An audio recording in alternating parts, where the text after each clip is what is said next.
ಚಿತ್ರದುರ್ಗ ಜಿಲ್ಲೆಯ ಹೊಳಲ್ಕೆರೆ ಪಟ್ಟಣದ ಎತ್ತಿನಗಾಡಿ ಜಾಥಾ ಹಮ್ಮಿಕೊಂಡಿದ್ರು. ಜಿಲ್ಲಾ ಪಂಚಾಯತ್ ಮತ್ತು ಜಿಲ್ಲಾ ನಗರ ಅಭಿವೃದ್ಧಿ ಕೋಶ, ಚಿತ್ರದುರ್ಗ ತಾಲೂಕು ಆಡಳಿತ, ತಾಲೂಕು ಪಂಚಾಯತ್ ಪುರಸಭೆ ಕಾರ್ಯಾಲಯ, ಹೊಳಲ್ಕೆರೆ ವತಿಯಿಂದ ನಮ್ಮ ನಡೆ ಮತಗಟ್ಟೆ ಕಡೆ ವಿನೂತನ ವಿಭಿನ್ನವಾದ ಕಾರ್ಯಕ್ರಮ ಏರ್ಪಡಿಸಲಾಗಿದೆ. ಇದೇ ಸಂದರ್ಭದಲ್ಲಿ ಬಿಬಿ ಫಾತಿಮಾ, ತಹಶೀಲ್ದಾರ್, ತಾಲೂಕು ಪಂಚಾಯತ್ ಕಾರ್ಯನಿರ್ವಾಹಕ ಅಧಿಕಾರಿಗಳು ಆದಂತಹ ಶಿವಪ್ರಕಾಶ್ ಎಸ್, ಪುರಸಭೆ ಮುಖ್ಯ ಅಧಿಕಾರಿಗಳು ಆದಂತಹ ಕೃಷ್ಣ ಡಿ ಕಟ್ಟಿಮನಿ ಮತ್ತು ತಾಲೂಕು ಪಂಚಾಯತ್ ಸಿಬ್ಬಂದಿಗಳು ಆದಂತಹ ಶ್ರೀಮತಿ ದೀಪಾವಳಿ, ವ್ಯವಸ್ಥಾಪಕರು ಉಮಾಶಂಕರ್ ಗಿರೀಶ್, ಪುರಸಭೆ ಸಿಬ್ಬಂದಿಗಳು ಆದಂತಹ ಶ್ರೀಮತಿ ರಾಧಾ, ವ್ಯವಸ್ಥಾಪಕರು ಪುರಸಭೆ ಮಹೇಶ್ ದೇವರಾಜ್, ನಾಗಭೂಷಣ್, ಶೋಕತ್, ಸೌಮ್ಯ ಬೆಲ್, ಕಲೆಕ್ಟರ್ ಮತ್ತು ಪೌರ ಕಾರ್ಮಿಕರು ಹಾಗೂ ಸಾರ್ವಜನಿಕರು ಪಾಲ್ಗೊಂಡಿದ್ದರು. ಅದೇ ರೀತಿಯಾಗಿ ನಮ್ಮ ಸೌಲಭ್ಯಗಳನ್ನು ಒದಗಿಸುತ್ತೇವೆ. ಮತಗಟ್ಟೆಗೆ ತಾವು ದಯಮಾಡಿ ಮತದಾನ ಮಾಡಬೇಕೆಂದು ಈ ಮೂಲಕ ಸರ್ವರಲ್ಲಿ ವಿನಂತಿಸಿಕೊಳ್ಳುತ್ತೇನೆ.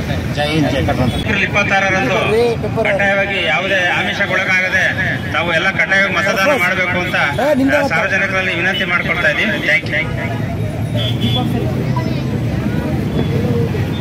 ಎಲ್ರಿಗೂ ನಮಸ್ಕಾರ. ನಮ್ಮ ನಡೆ ಮತದಾನ ಕಡೆ ಈ ನೂತನ ಕಾರ್ಯಕ್ರಮಕ್ಕೆ ಆಗಮಿಸಿದಂತ ಎಲ್ಲ ಪೌರರಾದ ನಾವು ನಮ್ಮ ದೇಶದ ಪ್ರಜಾಸತ್ತಾತ್ಮಕ ಸಂಪ್ರದಾಯಗಳು ಮತ್ತು ಮುಕ್ತ, ನ್ಯಾಯಸಮ್ಮತ ಮತ್ತು ಶಾಂತಿಯುತ ಚುನಾವಣೆಗಳ ಘನತೆಯನ್ನು ಎತ್ತಿ ಹಿಡಿಯುತ್ತೇವೆಂದು ಮತ್ತು ಪ್ರತಿಯೊಂದು ಚುನಾವಣೆಯಲ್ಲಿ ನಿರ್ಭೀತರಾಗಿ ಮತ್ತು ಧರ್ಮ, ಜನಾಂಗ, ಜಾತಿ, ಮತ, ಭಾಷೆ ಅಥವಾ ಯಾವುದೇ ಪ್ರೇರೇಪಣೆಗಳ ದಾಕ್ಷಿಣ್ಯಗಳಿಂದ ಪ್ರಭಾವಿತರಾಗದೆ ಮತ ಚಲಾಯಿಸುತ್ತೇವೆಂದು ಈ ಮೂಲಕ ಪ್ರತಿಜ್ಞೆ ಸ್ವೀಕರಿಸುತ್ತೇವೆ.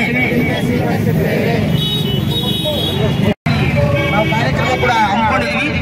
ಎಲ್ಲ ಹೊಳಲ್ಕೆರೆ ತಾಲೂಕಿನ ಎಲ್ಲ ಸಮಸ್ತ ನಾಗರಿಕರಲ್ಲಿ ಜಿಲ್ಲಾಡಳಿತ, ತಾಲೂಕಾಡಳಿತ, ತಾಲೂಕು ಪಂಚಾಯತ್ ಹಾಗೂ ಪುರಸಭಾ ಎಲ್ಲ ಸಿಬ್ಬಂದಿ ಮತ್ತು ಅಧಿಕಾರಿಗಳ ವರ್ಗದಿಂದ ವಿನಂತಿ ಮಾಡಿಕೊಳ್ಳೋದೇನೆಂದರೆ ಏಪ್ರಿಲ್ 26ರಂದು ಎಲ್ಲರೂ ಕೂಡ ಮತಗಟ್ಟೆಗೆ ತೆರಳಿ ಮತದಾನ ಮಾಡಬೇಕು ಅಂತೇಳಿ ನಾವು ವಿನಂತಿ ಮಾಡ್ಕೊಳ್ತಾ, ಈ ಮತದಾನಕ್ಕೆ ಸಂಬಂಧಪಟ್ಟಂಗೆ ಪ್ರತಿಜ್ಞಾ ವಿಧಿಯನ್ನ ಎಲ್ಲರೂ ಬಲಗೈ ಮುಂಭಾಗ ಮಾಡಿಕೊಂಡು ಪ್ರತಿಜ್ಞಾ ವಿಧಿ ಸ್ವೀಕಾರ ಮಾಡ್ಬೇಕಂತೇಳಿ ವಿನಂತಿ ಮಾಡ್ಕೊಳ್ತಾ ಇದ್ದೀವಿ.